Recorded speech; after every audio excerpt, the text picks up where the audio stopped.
dening Bapa Pamangkukarsa sampun gegancangan lampah anyaketi tarup Ibu Mariatun Supratogi sampun suka tengara ngasta nam-naman janur kang kaprah sinebat blek KTP arsa kapasang wonten sak tengahipun tarup iya minangka pratandha tinarbukaning badhe wiwit mantu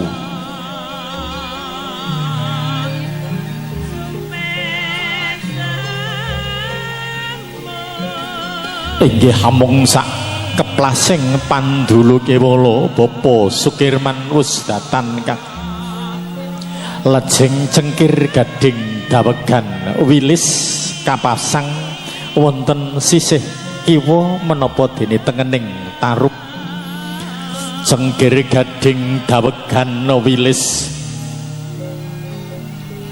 ingkang suka pratandha inggih ingkang sami bebesanan sampun cocok anggenipun petang kang teges sampun kencenging pikir salajeng pambikaing tandan pisang raja ingkang wonten sisih tengen saha sisih kiwa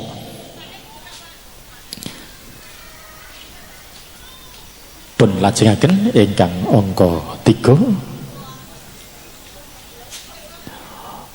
pambikaing tandan pisang raja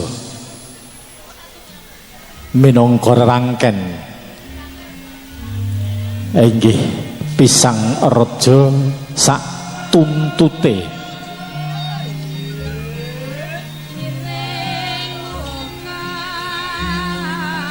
salajeng wonten ing sisih kilen ugi tasih wonten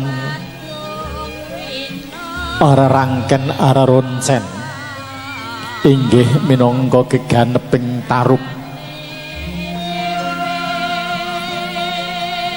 kanthi datan wigih sarta tan haringa gedang kluthuk gedang kluthuk inggih minangka pralambang sanadyanto akeh isine ning legine ora iso dilawan paling legi wis paripurna pambikaing tandan pisang kluthuk saha pisang raja ing mangke kalajengaken adicara sungkem Nimas Ayu Rizki Putri Kirmawati iya calon pengantin putri ingkang saderengipun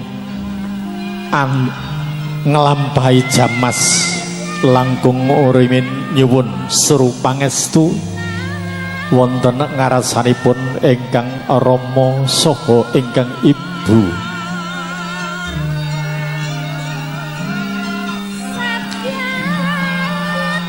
wis paribasan sinambah langkah alampah dodok anggenipun anyaketi ingkang ibu kinasih ya ingkang angliting anglelo-lelo angemban wiwit jejabang ngantos dumugining dewasa ingkang putra temanten putri gumanti nyuwun suruh pangestu wonten ngarasanipun ingkang rama ya jalaraning tumuwuh wiji aji ingkang mijil putra temanten putri calon temanten putri pun Ayu Rizki Putri Kirmawati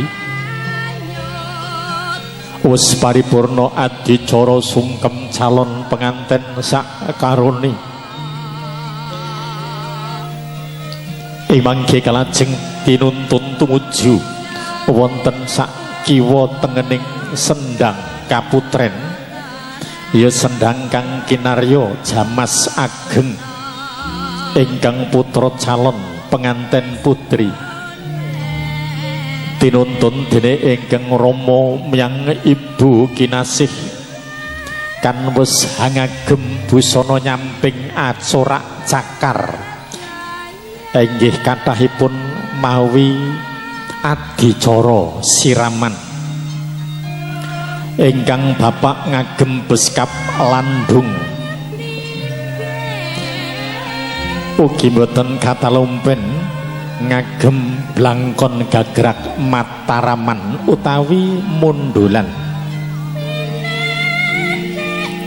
Saderengipun adicara siram langkung rumiyin panyampuring tirta sumber pitu ingkang sampun kacawisaken sawiji mbaka sawiji tirta wening kang kapundhut saking sumber cacah pitu ya sumber saka sumur sumber saka sendang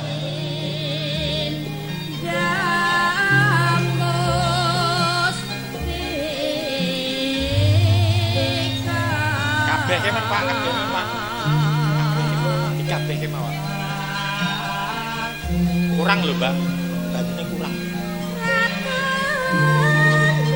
Inggih supados warata panyampuring sumangga kersanipun warata kalian toya ingkang wonten sak lebeting sendang kaputren tasih setunggal moko setunggal wusnya tinarabaka anggenipun anyampur toya saking tuk sumber pitu.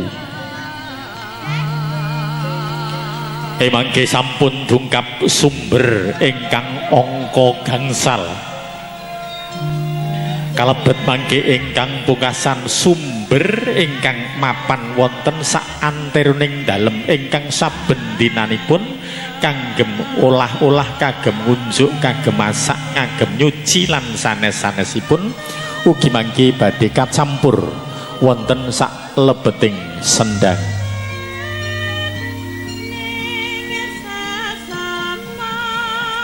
Pungkasing pamnyampuring toya inggih toya saking tuk sumber pribadi dalem ugi kacampur dados setunggal. Lajeng mangke mbok bilih sampun rampung panyampuring tirta sumber pitu menika mangke tumunten enggal cengkir gading kang sak kantet ugi kalebetaken wonten sak lebeting sendang ugi sing sak kantet ana nggon tarup sing sak kantet ana nggon jamasan us paripurna ing mangke tumapak jamas kagem calon penganten putri Bapak Sukirman Ibu Tri Asih langkung rumiyin cinarup war murih dados tunggal rinamu sekar monco warno salajeng ingkang hangrumini anjamasi kanthi ngucap bismillahirrahmanirrahim niat ingsun anjamasi putraku muga-muga ngilangi sentek liwere kang mapan ana saranduning sarira pun lajengaken ingkang angka kalih ingkang Ibu Tri Asih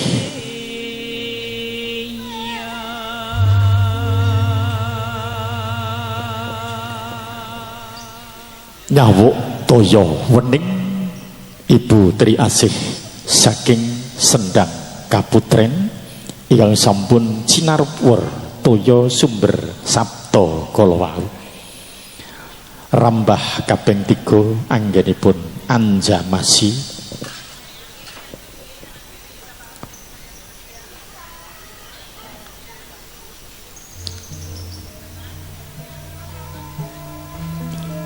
Kabyarsa ngeling gending emangke babar kang angka 3 Bapa Suwartana saha ingkang garwa ugi kasuwun berkah pangestunipun hamila Bapa Suwartana saha Ibu Sukijah suwawi kula dherekaken anyaketi ingkang putra calon penganten putri wonten ing tebis wiringing sendang ingkang perlu kasuwun samap pandonganipun kanthi srana anirami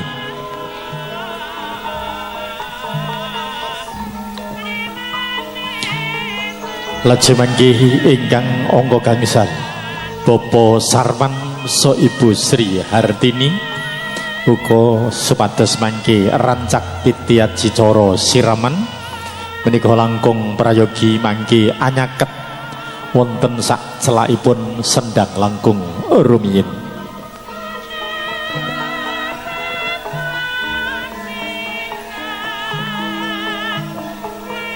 Kanthi nyiduk banyu saka sak jroning sendang Bapak Suwartono ugi kanthi memintosih nugrahaning Yuwang Agung kalajengaken Ibu Sukijah utawi Ibu Suwartono ingkang ambabar kaping sekawanipun sarta tan wigih tan haringa-ringa anggenipun nyiduk toya saking sak lebeting sendang kagem anjamasi putra calon penganten putri Rizky Putri Kirmawati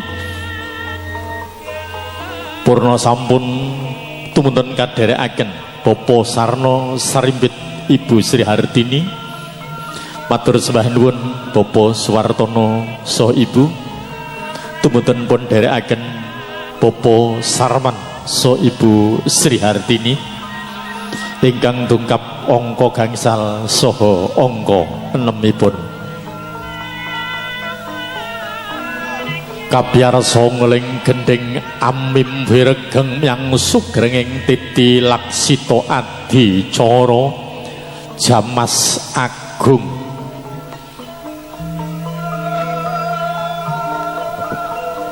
calon temanten putri ingkang binjing enjing badhe hamungkasi kridhaning anem nedya palakrami mila wonten ing sonten menika saderengipun arsa araresik zahir araresik batinipun kanthi srana siram ageng utawi siram jamas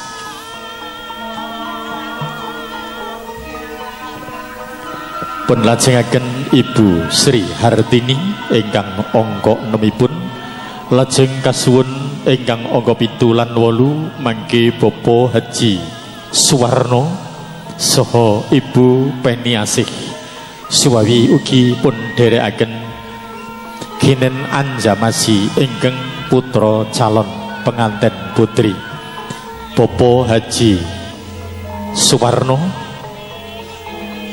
saha Ibu Peniasih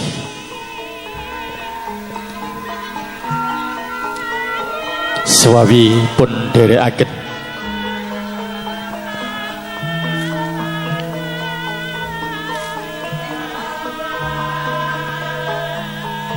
monggo Bapak Haji Suwarno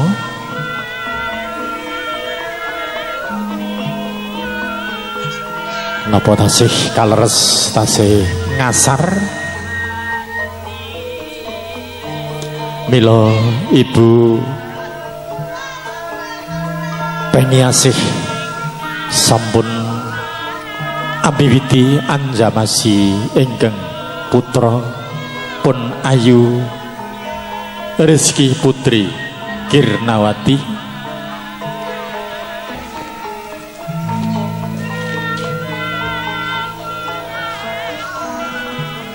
Nggih awit Bapak Haji Suwarno wonten ing kalodhangan menika radi mboten sekeca ing badan mila pun suli dene kadang ingkang sampun sumanggem matur sembah nuwun pokokipun ganep 8 lajeng mangki ingkang amungkasi cacah 9 menika Ibu calon hajah Maryatun Suprapto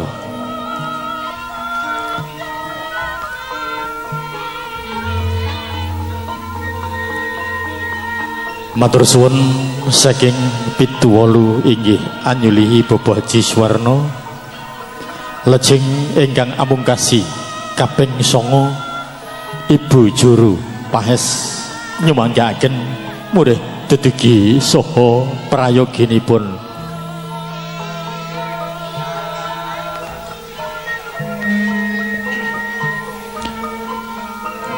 ngagem busana roncen melati kinalungaken ing dada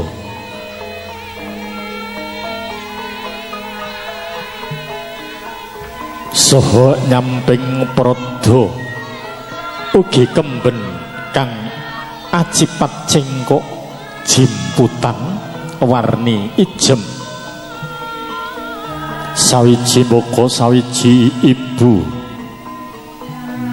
Tun Suprapto ugi sampun mratitesaken nderek anjamasi calon penganten putri murih minjing enjing tumapaking gati prastawa suci mancorong tejane sumunu prabane gawit saking sonten menika kinayatan adicara siraman utawi jamas ageng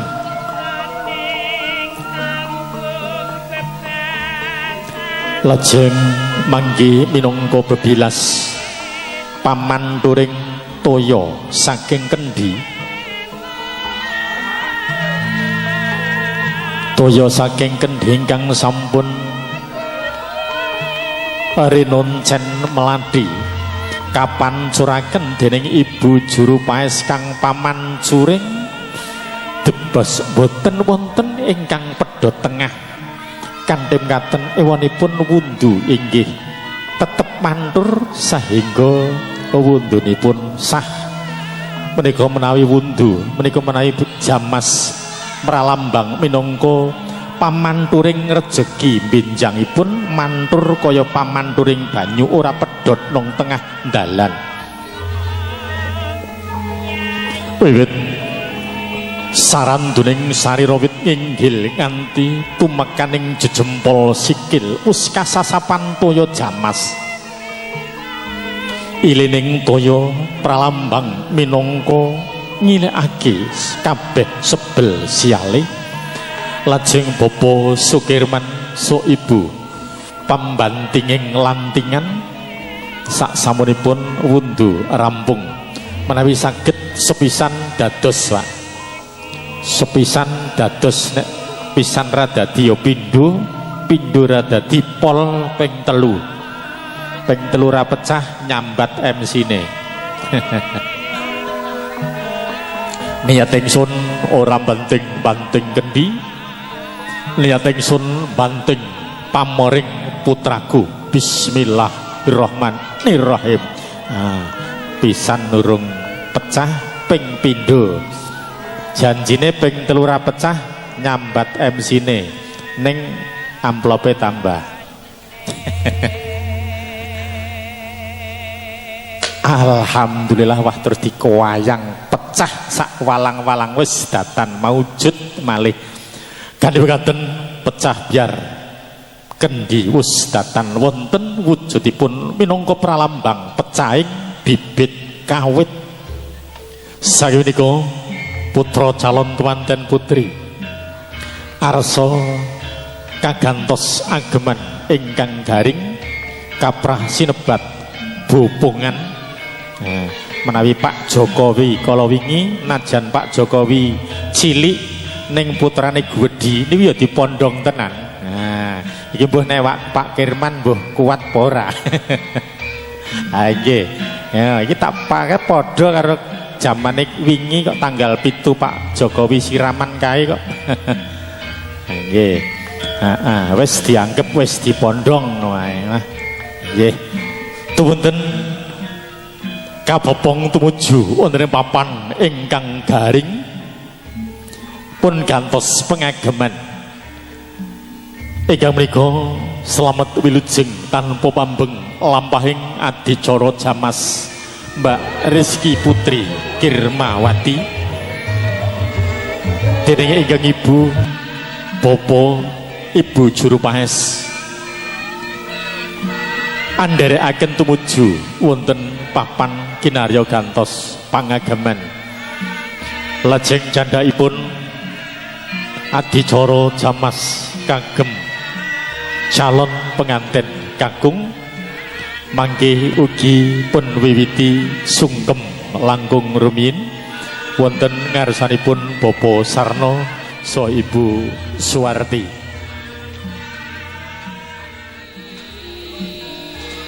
Kabyarsa ugi sampun unggeling gending ingkang sampun lamat anyarengi lampah tindaking putra calon temanten kakung saking sono busana ya tumuju anyaketi ingkang Rama saha Ibu Sarno kanthi srana alampah dodok jawat asta nyuwun tambahing sru pangestu dumateng ingkang sepuh nyang pini sepuh. Duh Rama Ibu pepundhen kula ing Madyapada ngantos dumugi alam Janaloka benjing enjing keng putra badhe palakrami lan ing titi kalodhangan menika badhe nindakaken jamas mila nyuwun tambahing sru pangestu saking Rama Ibu sampun dipun pangestoni so ing mangke sampun kakanthi tumuju wonten ing sendhang kamulyan ya nadyan padha papan panggonane nanging gur beda jenenge yen rikala kanggo penganten putri mau yekti sendhang kaputren dene kangge jamas kakung ing aran sendhang kamulyan ingkang menika nadyan sekedhik Bapak Sarno anyampur toya wonten sak lebeting sendhang ugi ing pangarah mugi-mugi kanthi srana panyampuring toya menika kinarya ngresekake sesuker sentek liwer sebel sial saking calon penganten kakung mila sasampunipun adicara jamas mangke ingkang wonten inggih beja raharja lan mulyane pun wiwiti Bapak Sarno sekalian garwa bismillahirrahmanirrahim niat ingsun anjamasi putraku sing jentoro muga-muga kanthi alalantaran banyu siraman iki resik lahir resik batine temahan besok nindakaken ijab kabul lancar wigarda tanpa pambeng ya tamtu hae pikantuk ridho saking ngarsanipun Gusti ingkang Maha Kawasa salajengipun ingkang kaping kalihipun ingkang Ibu ugi kita anyawuk toya saking sendhang kamulyan arsa kajamasaken wiwit sak pucaking rikma ngantos dumugining sasap pucaking jejempol paripurna cium sayang dari Ibu tersayang tercinta Ibu Sunarti. Salajeng ingkang kaping 3 Bapak Sukemi so Ibu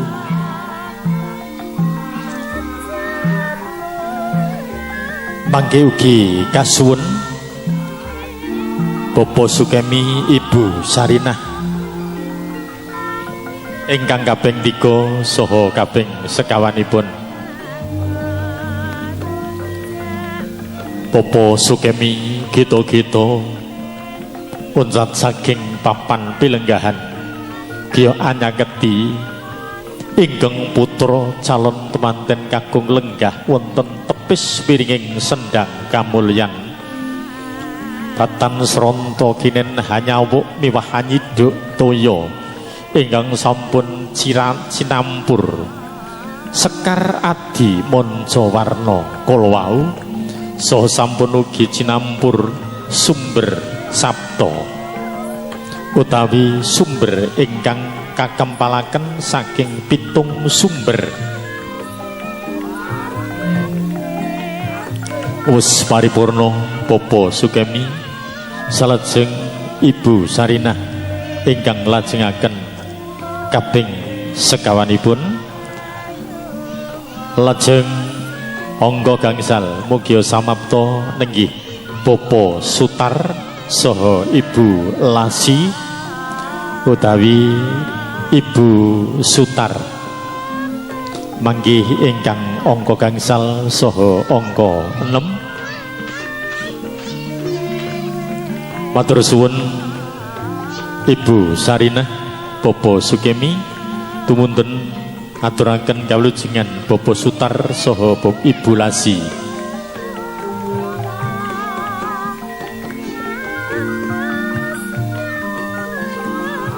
Semanten ugi ngemegeng napas Bapa Sutar nyuwun kamirahanipun Gusti ingkang Maha Wilasa inggih mugi-mugi kasembadan calon temanten kakung anggenipun anggayuh bundering kulawarga anggayuh wahyu jodoh. Suwun Bapak Sutar pun lajengaken Ibu Sutar utawi Ibu Lasi.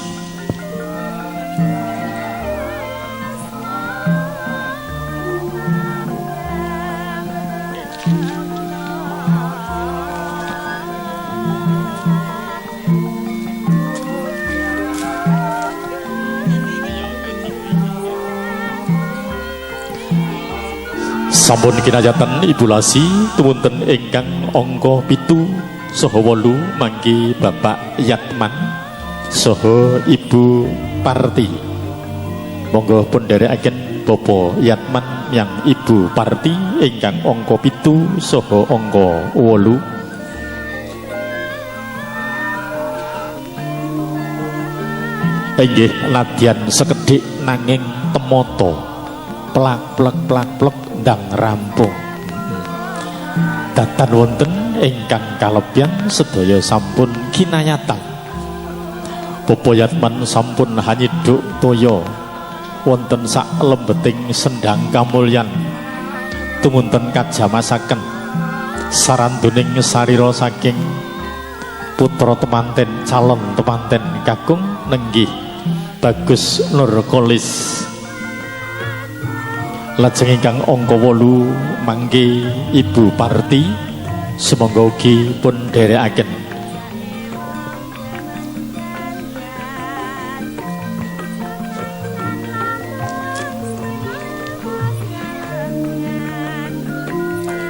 Sampun kinayatan Ibu Parti anggenipun anjamasi putra calon pengantin kakung Nurkolis. Lajeng ingkang angka 9 ingkang amungkasi kados padatan Ibu Juru Paes nenggih Ibu Tun Suprapto saking Maria Sanggarias.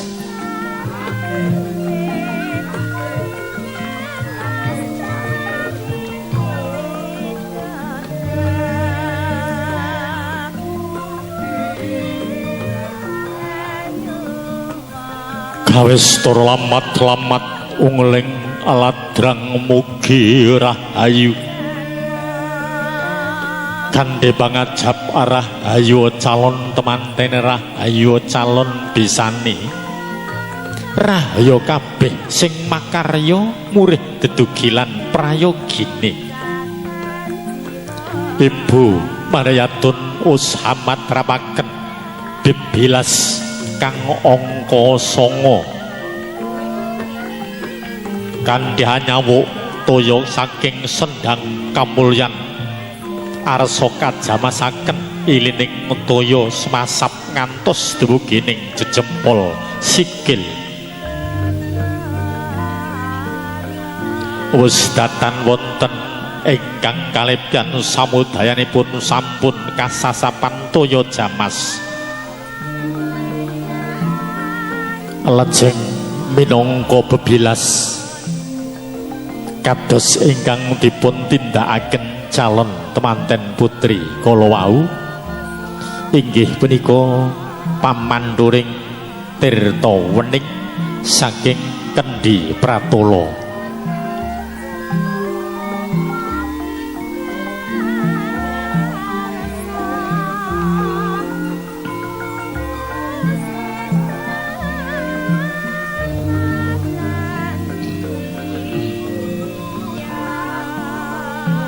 Inggih kados dene kadang ingkang ngrasuk agami Islam mongko badhe nindakaken panembah tartamtu badhe resik ingkang winastan wudhu menika mbok bilih inggih sami namung dipun kemas cara Jawi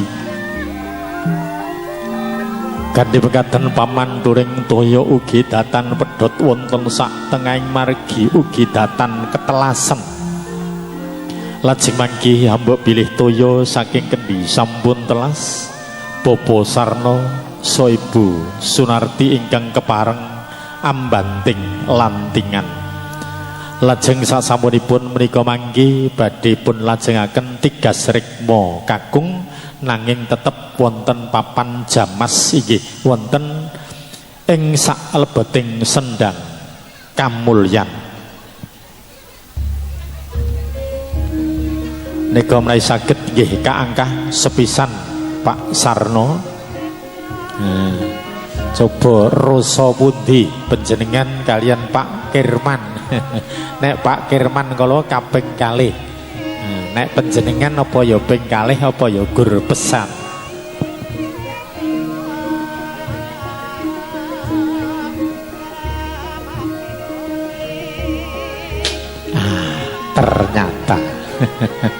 ternyata lebih kuat Bapak Sarno. Iya wong Pak Kirman mau dikeke lemah dadi mendat nek saiki wis ngerti resikune rahasiane dikeke nggon pasangan dadi biar pecah iki. Saiki nika putra calon temanten kakung dipun anduki murih garing lajeng pun lajengaken mangke mbok bilih tigas rikma panigasing rikma saking calon pengantin putri saha tigas rikma saking calon temanten kakung mangke pun dadosaken setunggal tumunten katanem urip tuwuh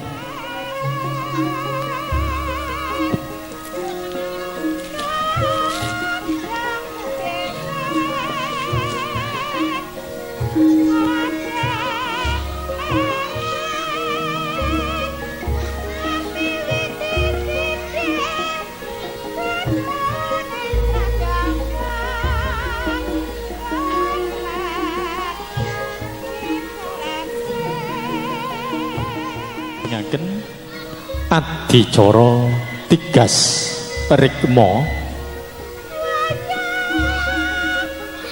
tigas kang ateges nugel ngethok motong rikma kang ateges rambut tegese ngethok rambut nugel rambut lho rak iki engko rak dadi tukang potong mboten ngaten niku sing dipotong gur sethithik banget ya kuwi sing dipotong rambut sing ting celekunthik warnane rada abang-abang sithik niku nek jarine ngendikane priyase kuwi rambut penyakit mila rambut ingkang pating ceklunthik rupane rada abang niku dipun tigas dipun tugel lajeng mangke tumunten katanem inggih nanem sebel sialing calon temanten putri sak sampunipun rambut sing ting celekuntik ditugel ingkang wonten fa insyaallah bejo raharjo mulya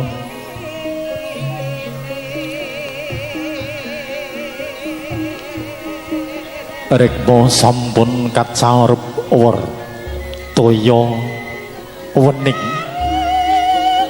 saha rinamu sekar triwarna tri telu warna sampun hamastani nenggih mawar mlati saha kanthil lamun tawi nawar ing tembung manis lumantar kedaling lati sayekti dadya karyatama ingkang agung kumantil kandil aneng padoning netra pun lajengaken petak rikma utawi tanem rikma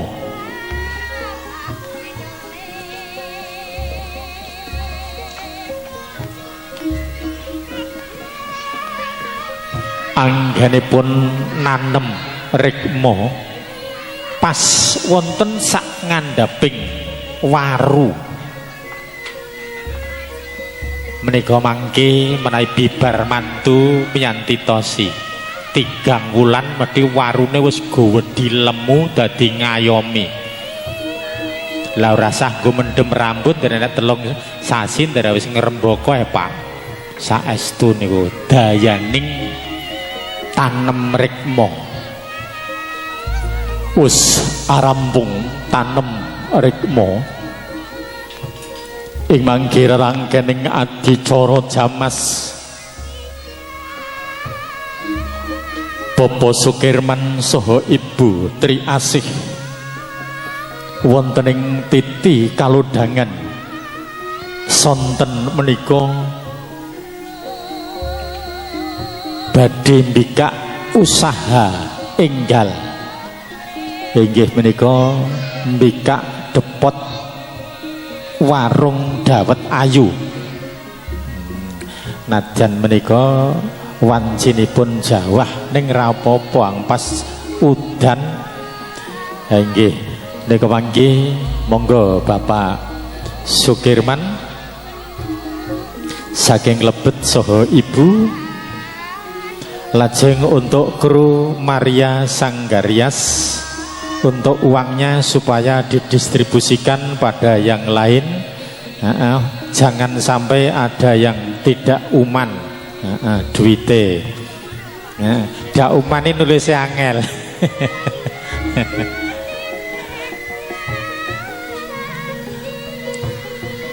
nggih woro-woro ingkang sampun ngasto arto wareceh mangke mbok bilih kalamangsanipun Bapak Sukirman sampun sadian tumunten enggal pun tumbasaken nah nika Pak Kirman saking lebet sajaipun badhe membuka usaha baru usaha baru depot dawet ayu dasar kene ngulon sithik pasar sapa ngerti engko bar duwe gawe dawete tarik langsung buka nang nggone kidul pasar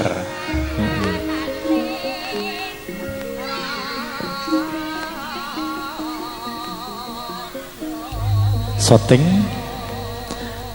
nika waduh jan tenan saya sepuh saya demenake nggih nah dawet-dawet tawa to Bu dawet-dawet ya wis tawane apa dawet-dawet dawet ayu gulane gula Jawa lho waduh sing dodol rupane ayu sarirane lemu aduh sajak subur ayem penggalihe sik Pak iki sadurunge dipundhut para sing bakal mundhut iki tak jikoke rasakno dhisik ya Pak engko ndang kasinen Pak diincipi sik dicidhukke diincipi nah Monggo diudek Bu, gen rata gulane.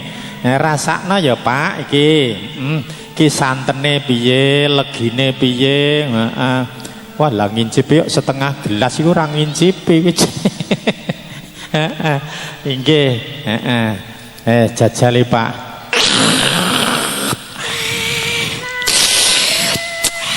Alah seger bune. Heeh. Heeh. Sip. Sip. Alah sip. Ya legine, ya gurehe wis kabeh pas bune. Arum-arum sithik mambu pandan. Monggo ingkang badhe mundhut dawet ayu. Monggo pun kadang besan rumiyin Pak Sarno, monggo Pak Sarno. Monggo incep-incep dawet ayu Pak Sarno Sebunarti. Ya Pak ndang mundhut dawete besan kaya apa asin apa legi.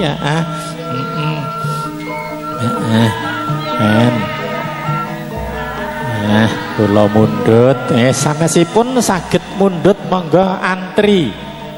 Sanesipun sing radi murah mawon to Bu. Walah wong lah kok si larang meneh Bu ngedoli besan nek gur setengah lah ya. Ya Allah, ya Allah. Lah nek rugi ya nang ngendi ngono lho wong karo besane kok iso ya Allah. Nah pun cidak-cidu ngoten lho Bu, rugi satak batine sanak ngono lho. Wis pokoke engko insyaallah bati. Pokoke mau sing dienggo tuku gula 50, dienggo klopo 75, sing mukul langkring mau 10. Nah, dadi sepiro kuwi 135. 135 terus mau cendoli 15 dadi 100 ceet. Nah, wis 150 engko garek ngitung. Pun monggo ning ibu-ibu bapak-bapak monggo ingkang saking Pangombyong pun monggo nggih niku ingkang wonten pojok mriku inggih ingkang wonten wingking sedaya kemawon tumbas kecuali MC-ne ra digawe dhuwit tok. Inggih monggo dawete ayu weton Patalan Tan Pasar. Ya wis pokoke Pak Kirman garek nampani duwite blusak-blusuk nggih monggo ingkang sampun ngasta arta sepisan malih enggal kemawon mangke sekedap malih arta panjenengan boten pajeng wis ditukokke rokok ya ora payu Adik. Monggo ya kemerubut ya kae sing neng adik-adik sing syuting sing kae majan barang kae engko ngrasani MC-ne aku ora disebut panggange tak colong lho Pak ngono. Ya iki dekore barang sing ngelak pakai langsung serbu iki stoke akeh. Rong tremos iki sing tremos siji jek utuh. Pun monggo Bu sing rada murah sithik Bu engko ndak jumlek akeh turahe akeh engko. Wong suwacane ngene Adik. Nggih monggo adik-adik sing wis nggawa duit langsung lari. Lari ayo dawete sila entek. Dawet iku nganggo cendol. Cendol ki ya cendol. Jumlahe akeh cendol kuwi. Cendol iki kumruwet pirang-pirang ora iso diitung. Iki tegese sesuk Bapak Sukirman anggone kagungan kersa mantu supaya didukung ya disengkuyung karo piyayi sing akeh. Okae kaya kumruwet kaya cendol sing didol sore iki.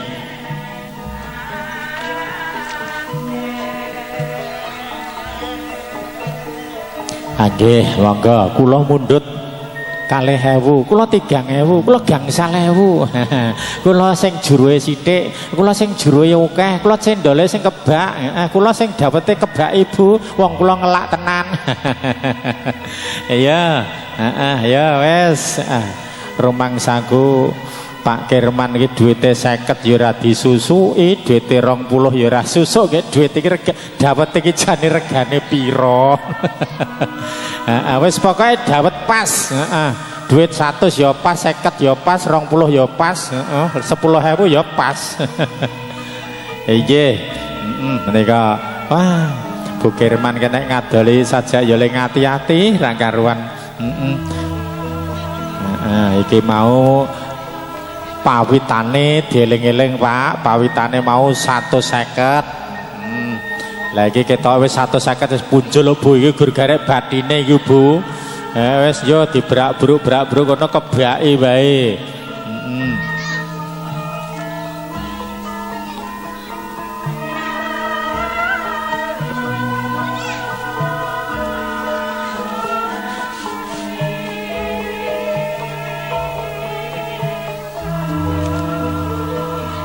Waduh, luar biasa. Dasare cedak pasar. Langsung buka depot dawet ayu rungono sak jam. Walah sing ngantri buakule ngantek ra ketok bokonge. Saking wagiye. Nah, wis Pak Kirman leng nampani duit ngantek. Kangelan ndi iya. Ya sing hurung monggo pun dherekaken nggih mbah-mbah adik-adik mas-mas.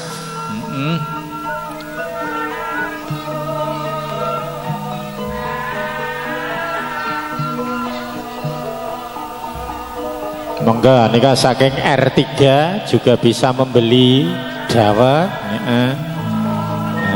Bisa langsung meluncur ke sasaran.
Lajeng wonten ing adicara jamasan sonten menika ugi rinangken wontenipun uba rampen wujuding tumpeng robyong jajan pasar polo kependem saha polo gembandul. Sing polo kalau kesempar ya Mbak telo apa kacang. Polo kesempar, polo kependem, kalau gumandul. Sing kalau kependem wis tak entekke telone. Sing kalau kesempar neng di tak goleki kok ra enek. Ndak kesempar tenan. Nggih nika stok ingkang kidul sampun melebar. Oh jebule larang ya aku ngerti. Jebule iruse kecilian. Dadi le nyiduk nakni lho kok ora kebak-kebak tamu tak rasane ya Allah larange kat mau kok setengah. Jebule ciduke cuwilik. Nggih.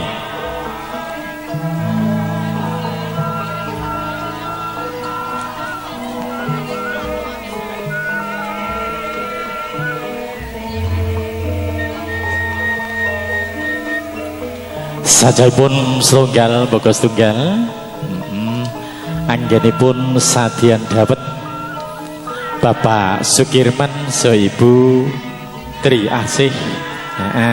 Rene iki lho bobor. Rene tanduki. Nah wis rene. Sing moro malah tukange syuting. Lah tukange syuting apik nyuting kok. Ayo Dik, rene Dik, iki lho jek turah akeh.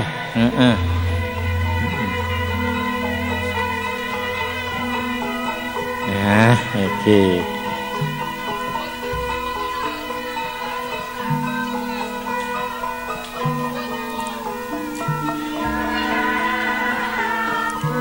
Lajeng mbili sampun rampung mangke saged pun lajengaken saking keluarga ya biyantu keluarga lajeng Ibu Triasih so Bapak Sukirman mangke nglajengaken ngetang angsal-angsalipun nah, ya Bu ndang diitung duwite oleh-oleh dodolan mau dieling-eling modale mau 150.000 iki engko coba entuk luweh apa entuke kurang saka 150. Inggih nika pangetanging arta Bapak Ibu Sukirman nika mangke Ibu sing eketan dhewekno sing atusan dhewekna abang-abang iki sing puluhan sing 20-an sing 2.000 kon nggawa Mbak Base sing ngeketane titipke MC-ne. Nah, 100, 200, 1000, 3000, 5000, 15, 20, 75.000, 80, 90.000, 100, 120, 200.000, 250, 220, 250, 300, 300 selawe, 335, 340, 300 nyaat, 300 swidak, 300 swidak, 300 swidak, 300 swidak, 300 itu 400, 420, 430, 450, 450. Nah, ngene ora penak piye. Durung enek sak jam lho. Pawitan 150 entuke 475. Badine pira Mbak Bas? Ya nggih, saking menika angsal-angsal panggenipun sadyan mangke badhe pun paringaken ingkang putra kanggo pawitan ya. Saking menika mangke mbabile sampun rampung pun lajengaken ingkang amungkasi inggih menika tigas tumpeng robyong tumunten paling akhir dulangan.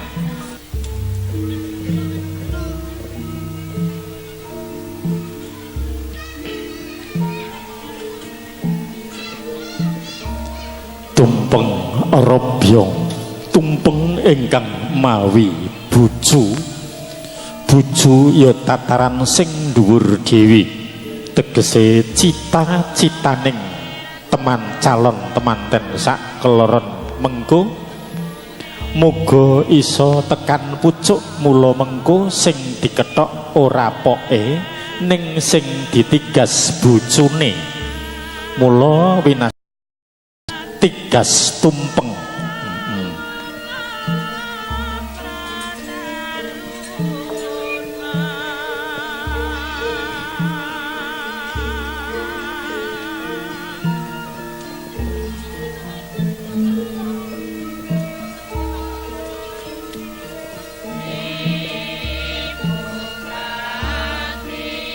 Tasih tapiyarsa paparing ketawang Ibu Pertiwi sampun tungkap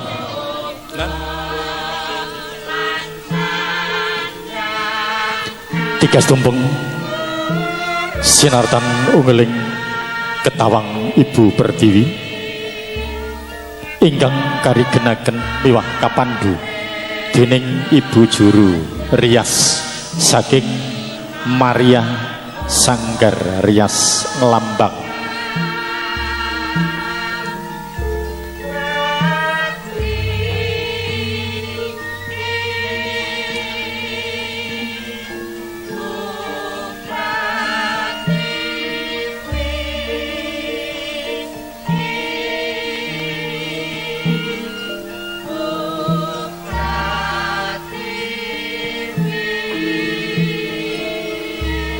Tigas tumpeng pun wiwiti saking ingkang Rama miwah ingkang Ibu ingkang nigas Bapa ingkang nampi mangke ingkang ibu katigas bojonipun lajeng mangke pun pundhutaken lelawan sak cekapipun wonten sak kiwa tengening tumpeng robyong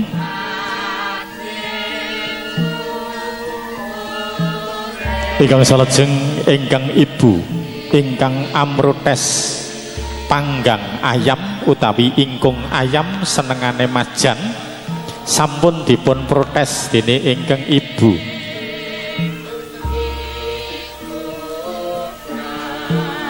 lajeng sasampunipun ing mangke Rama andulang ingkang putra calon penganten putri Mbak Rizky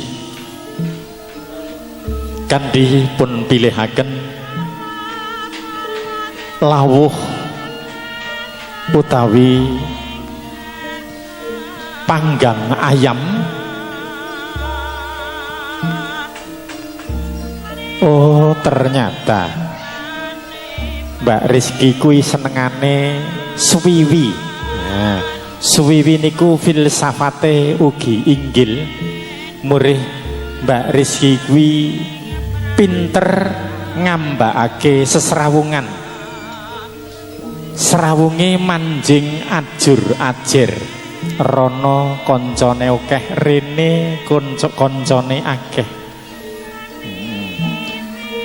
Kok sing dipilih kok ora dodo mentrok, sing dipilih suwiwi.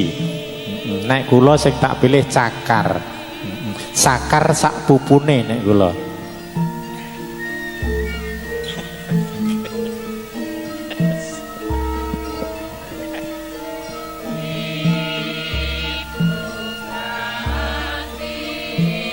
Kadulang ingkang Rama saha Ibu putra calon temanten putri pun lajengaken ngunjuk toya wening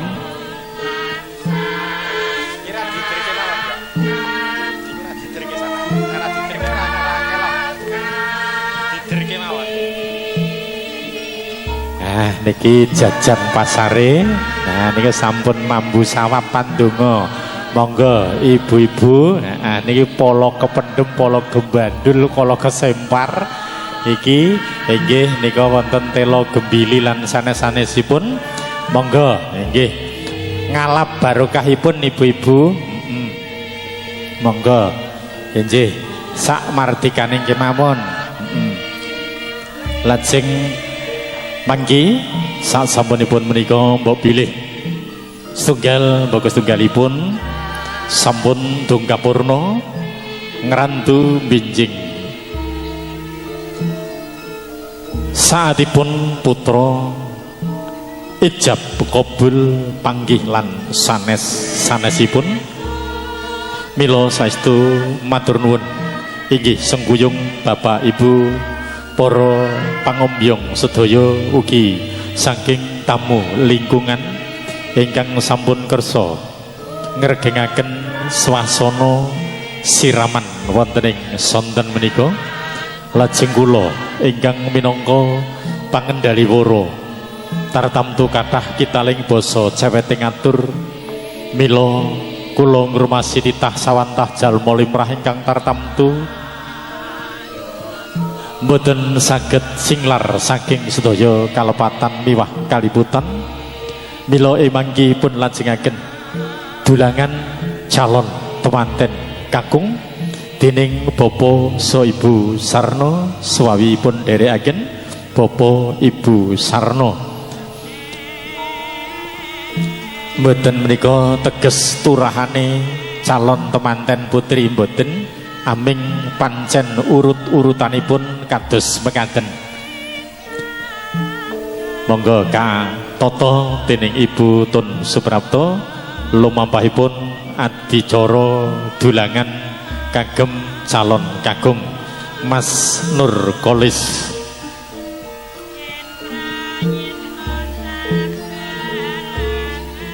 Monggo menika versinipun Pak Sarno mangke anggenipun mundhutaken lawuh putranipun dipilihaken ingkang menapa sumangga kula namung nderek nggih semanten ugi tumpeng tataran kang angka kalih ingkang inggil piyambak sampun katigas pamangku damel lajeng ngandhapipun sekedhik katigas pisan pun ngundhutaken lawuhipun tumpeng nggih ingkang dipun pilih menapa kelangenane Mas Nur napa Mas Nur dodo mentrok oh mboten kelangenane tak ndarani dodo mentrok nek dodo mentrok kelangenane Mas Jan iki batine sing dekor iku Pranata Cara Rese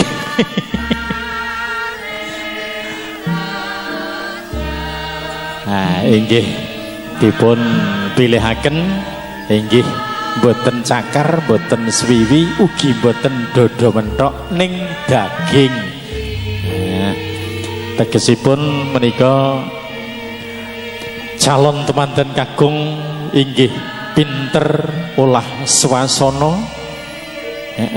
supados anggenipun makarya tansah ndayani tansah ndagingi calon garwanipun mila ingkang dipun pilih ulam ingkang daging mboten ingkang balung balung engko kebagiane sing dekor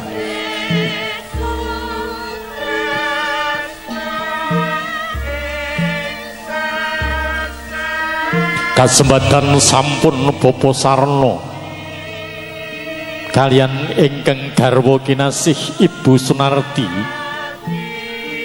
usandulang marambah makaping kalian calon temanten kakung anak bagus Nurkolis ingkang benjing enjing badhe kalajengaken upacara ijab tuwin kabulipun saha upacara ingkang asipat ritual paripurna sampun pandulanging calon temanten kakung kang kandhipuraken sampun imbang lan sami kapundhut gambaripun kinarya pepenget ngunjuk tirta wening ugi saking ingkang ibu saha ingkang rama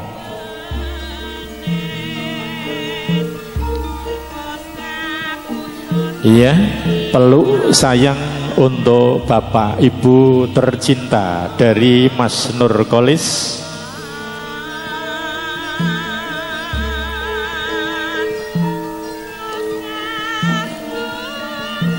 kandi kados mekaten ternyuh jroning penggalih anguningani putra calon temanten kakung anggenipun tawaduk dumateng Rama saha ibunipun saha nyuwun tambahing pangestu mugi-mugi benjing lancar anggenipun nindakaken ijab tuwin kabul Bapak Ibu para rawuh kakung putri kados mekaten setunggal lan setunggalipun sampun kalampah datan wonten ingkang kecicir ingkang menika tasih pun ajing-ajing benjing-enjing rawuhipun perlu berkah pangestunipun dhawuhipun saha panggihipun ingkang putra calon kekalih ing wasana kula